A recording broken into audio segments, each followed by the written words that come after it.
Endless Hustle presented by the Movie Trivia Schmodown. The Movie Trivia Schmodown is the ultimate mental sport for the movie fanatic.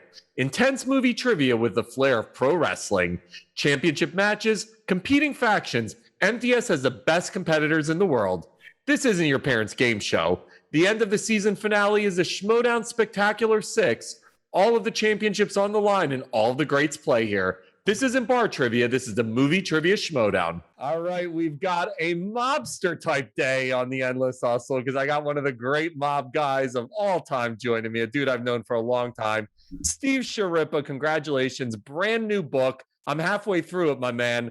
As a Sopranos super fan, this is fucking awesome. I got to tell you. That's good. That makes me happy. Good. Yeah, we started the podcast, which is almost ending, but we started it during the beginning of the pandemic. And this it morphed into a book. We had the book is the podcast plus 40-50%. We went back, we interviewed some people again, different stories, things we found out along the way, that kind of stuff. And here we are. I think I'm not just saying it. I think the book is great. I mean, between that and the, if you're a Soprano fan, I'm not just saying that. You have to have it, Between that and the podcast, so far I've listened to every episode that you guys have done with Imperioli, and I've absolutely loved it, especially as you guys bring on the guests. Like, the one that comes to mind is when you had Juliana Margulies on, and here's A-list actress who has built this incredible career for herself. And just hearing her gush and marvel about her experience working with you guys and how special that was, it's just amazing because you can really grasp how special an experience this was for all of you guys. And I love that. Yeah, listen, Juliana only did 4 or 5 episodes and it really stood out, right? Same thing with Annabella Sciorra, big actress, and it was like doing a movie. It was like doing 86 small movies. I mean, it was first class all the way.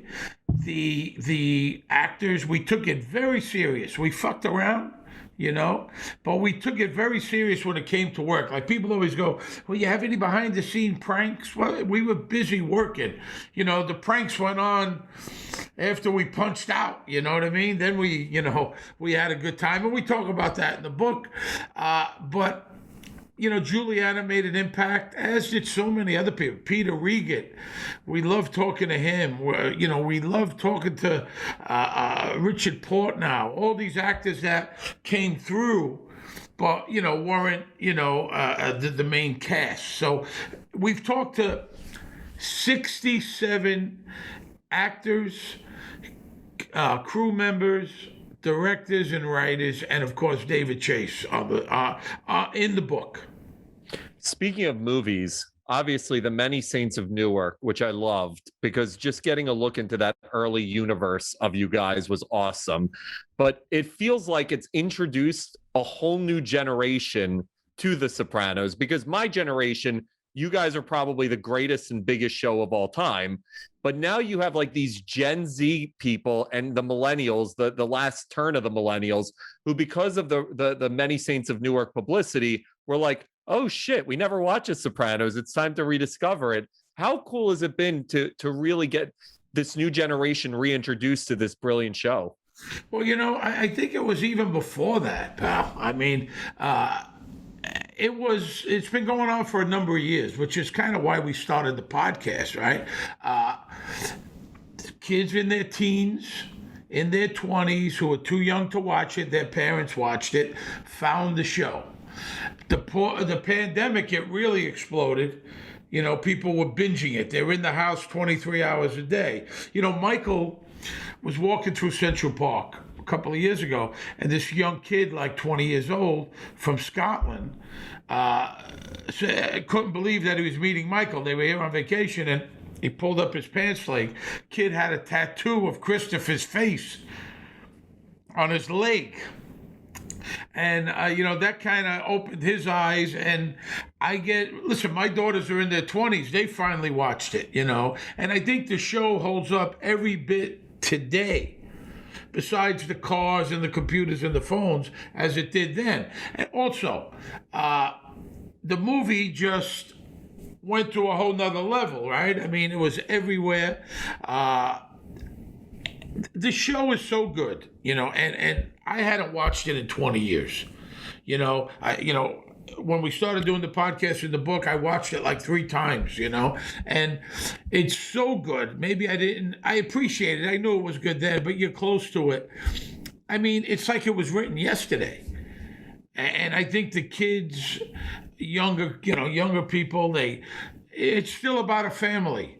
It's about a family, Tony. Yes, they're bad people. They do bad things, but it's about a family and the problems families have. And I think everyone could relate to it, and the podcast, because that's like a younger person's thing, right? I mean, I've never listened. I've done a bunch of podcasts. I've never listened to one. I haven't listened to 5 minutes of mine. Just not my thing, which is a good reason we wrote the book also, because a lot of people don't listen to podcasts, so all the information plus is in there. I think the movie it came to a head. And I think people will be watching this 50 years from now. I really do. I was thinking about all the great scenes you had as Bobby Bacala, and the 2 that are my favorites. Obviously, the ending with the trains and seeing you killed. No offense, Steve, but that was such a great scene. But then also the fight with Tony at the lake was so iconic. To see Tony get his ass kicked and then him try to justify it afterwards was unbelievable. When you saw that script come in the first time, what were your thoughts? Well, this was the first of the last 9, right? So I was kind of, wow. I mean, even then, now I had been on the show, at this point it's 2006. I had been on the show since 99. So it's 7 years already, right? And I was still like, wow, David believes in me. Look at this. I mean, it's big. This is the last of the 9. And to give me so much in there. And it was the only time that I rehearsed. They called and we had a rehearsal, the 4 of us, me, Jim, Edie, and Aida. And we went to Silver Cup with David, and, we read the script, and we went, read it a few times, and we asked questions. And it was the only time that happened. When I saw it, I was very happy. Also, the pressure's on. You got to deliver. By then, I was pretty confident, but I worked very hard on it. And, I think the fight scene I think the whole episode was great. I think it's one of David's favorites, he told me. And, it was 2 fat, out of shape, sweaty guys fighting.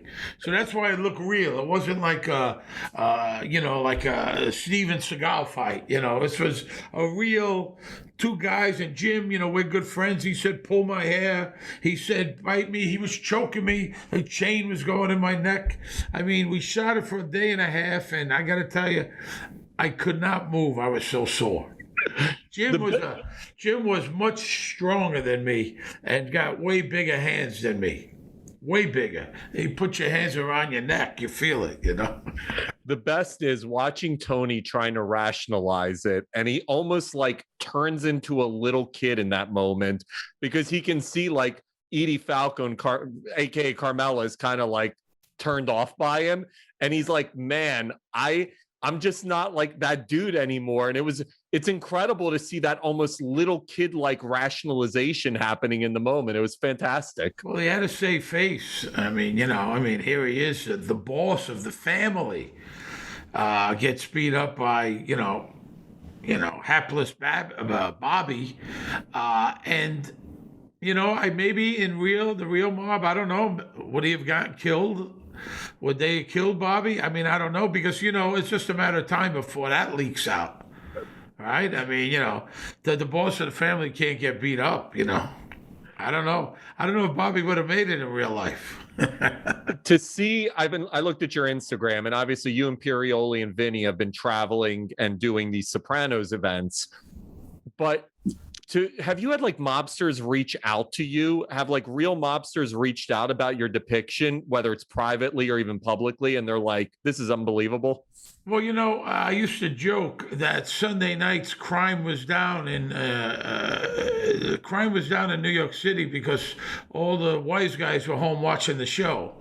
I knew guys that told me that they liked the show a lot and it was very authentic. When you know something, like if you know baseball and you watch a baseball movie and you see something, you go, oh, that would never happen. That's bullshit, right? That would never happen. And like I used to watch Vegas movies. I lived in Vegas for a long time, and I would go, in the first 5 minutes, I go, that never happened. This movie sucks. And I think it was like that too with the mob, right? If you're watching a mob movie and you go, oh, that doesn't look right. But I think they liked it because it was authentic. I had one guy, and I told the story a million times. One guy said, "Hey, Steve," I was bringing my dirty laundry up the block. He goes, "Hey, Steve, I love the show, but anybody who's ever whacked anybody, that's not how it goes." And I went, "Okay, listen, I got to get rolling." I think Michael, a guy, told him, I think he was at Rails, and a real wise guy told him how to choke a guy from behind. And then, of course, there's the story, which is in the book, where Jim got a call in the middle of the night on his cell phone. He picked it up, and they said, anonymously, "We know we like what you're doing. Keep it up. But just so you know, a Don doesn't wear shorts." Boom, and hung up. And he never found out who that was.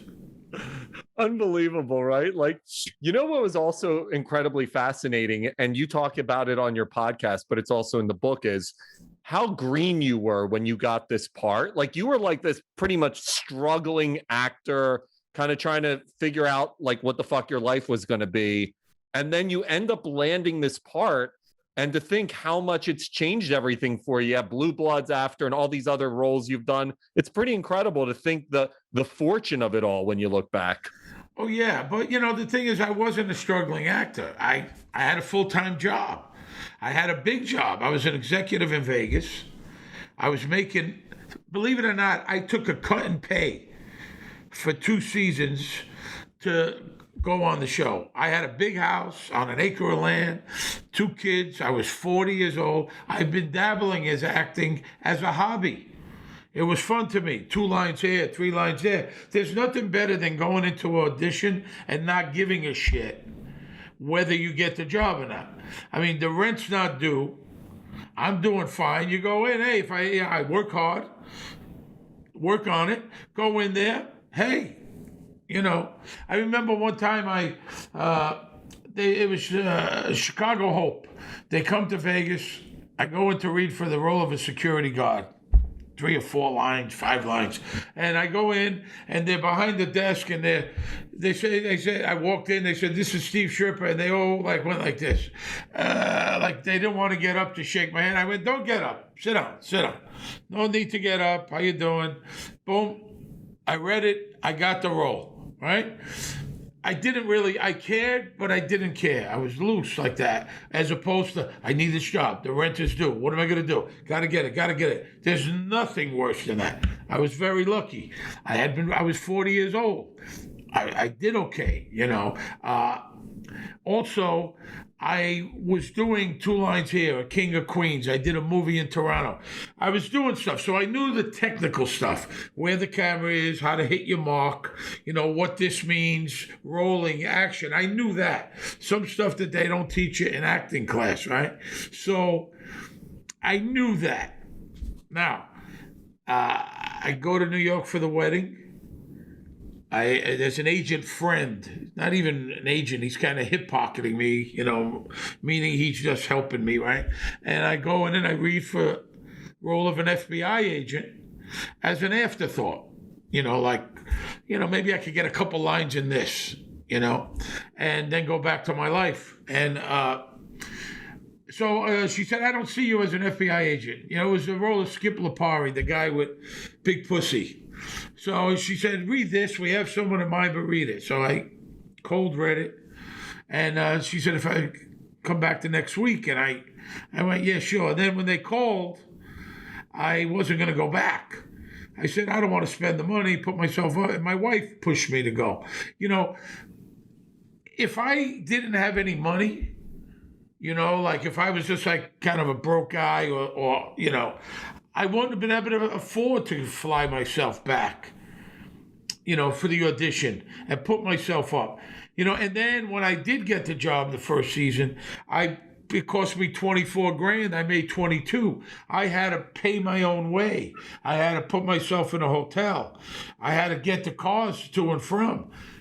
You know, unfortunately, people can't do that. I mean, I was lucky enough, but no, I wasn't struggling. It was, you know. And then once I got to the set, the second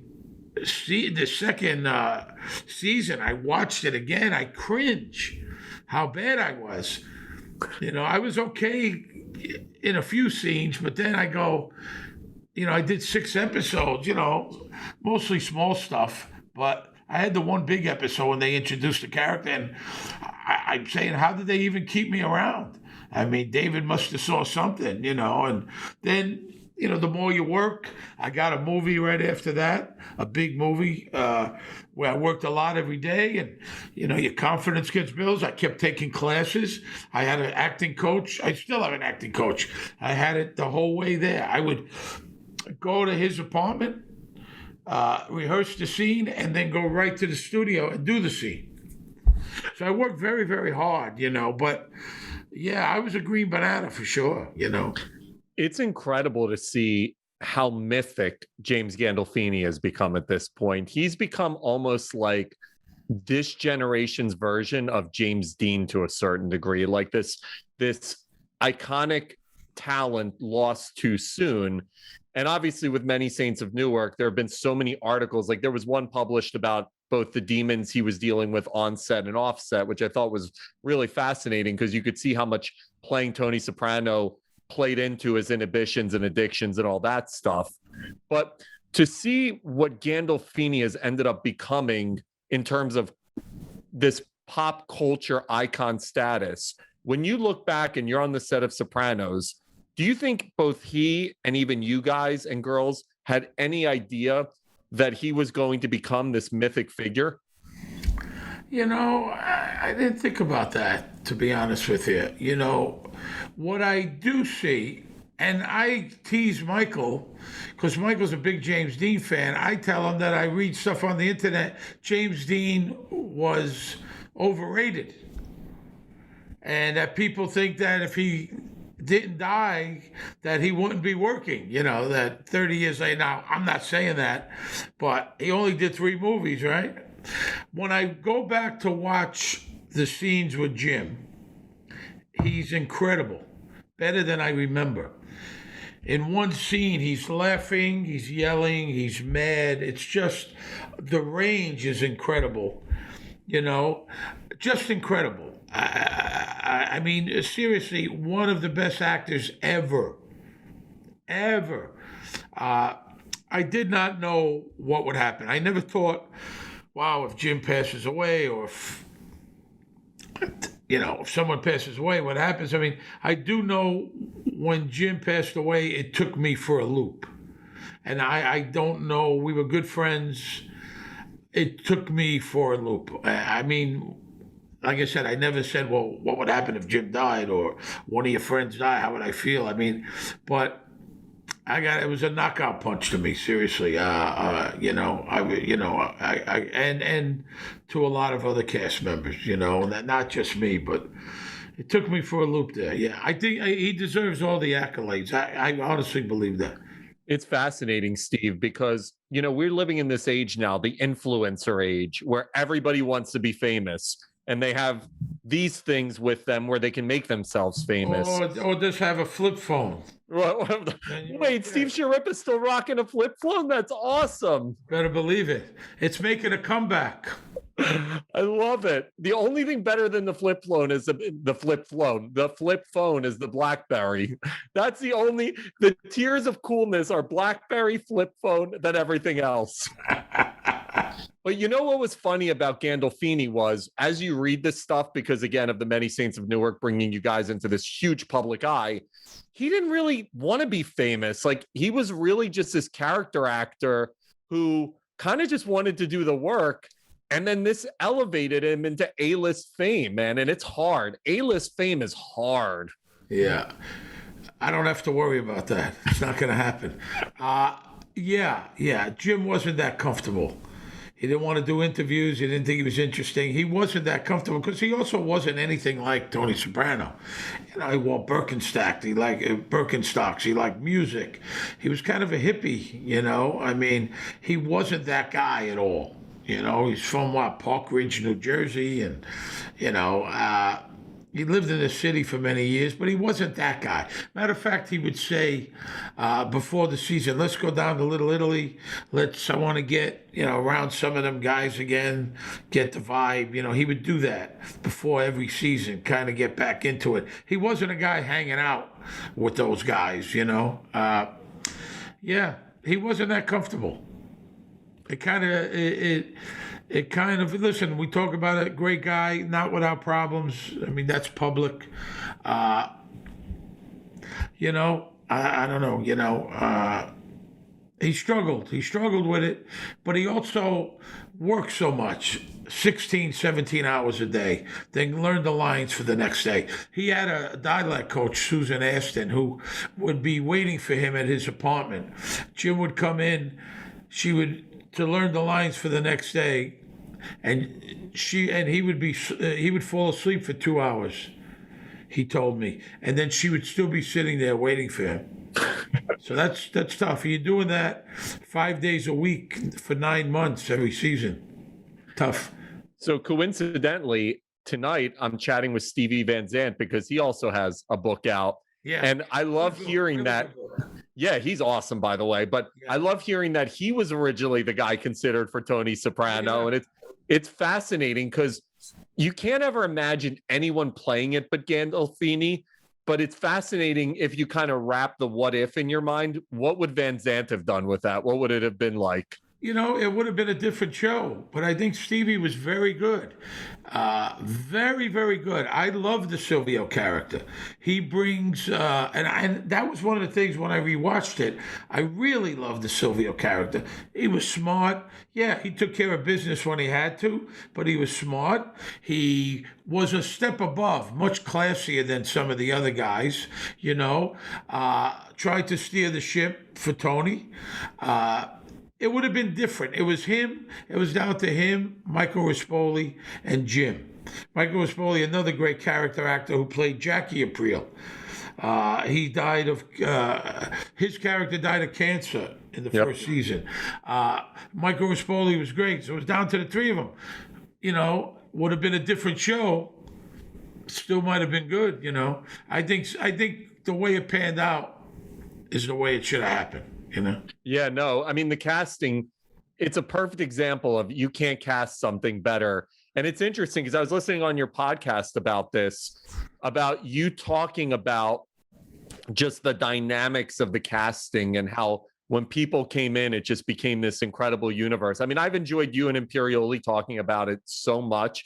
It's my all-time favorite show. And to actually hear these unique stories coming from you guys and what it was like and the family you guys built, it's just an incredible experience. And the book, to me, I don't read books, by the way, Steve, like fuck that, like I'm old, like I can't do that shit anymore. This is something I as soon as the publisher sent it to me, I'm like halfway through and I'm just like, man, this is fun. I mean, I like that. You know, I like it coming from you, of course, but I like that because you've listened to the podcast and you see that the book is more than just the podcast. You know, it's not a transcript of the podcast. You know, it's you know, and you're a big fan. So you see, listen, what we say is 1,000% true in the book. We've heard incredible stories about Jim, about all the other characters, who different people was going to be cast. Different. Uncle Junior read for Big Pussy. Paulie Walnuts read for Uncle Junior. It's just amazing, So, yeah, thank you very much, man. Thank you. I appreciate that you like it. Before I let you go, David Chase has literally been doing press the last 2 months, and the same fucking question gets asked. Did he or didn't he? The whole ending thing. I always thought he was alive. But now I see yesterday or the day before he said something in the Hollywood Reporter that it sounds like he's saying he's dead. Now, he keeps catching himself. He'll literally say something. I swear to God, Chase is trolling now. He's trolling everybody. He's coming on. We have 4 podcasts left. He's coming on the finale. I'm going to just nail him down. Come on, David. Shit or get off the pot here. Tell us, is he alive or dead? I'm thinking from what he said that he's dead. So I don't know. I'm going to ask him. Do you understand how crazy it is? We're caring this much about a fictional character, about a guy telling us what happened to a fictional character. It's amazing. But I always believe he's dead because of that moment with you and with him where Michael says everything goes black. And I think that was the whole callback to that. There's no way that was unintentional. Maybe I just wanted to think he was alive. I don't know. But we'll find out, my friend. Steve, this has been incredible. Congratulations. The book is fantastic. Woke up this morning. You're always a pleasure to chat with, man. And thank you very much. You're a good man. You're a good man. And I'll see you soon. Tell Steve. Thanks, brother.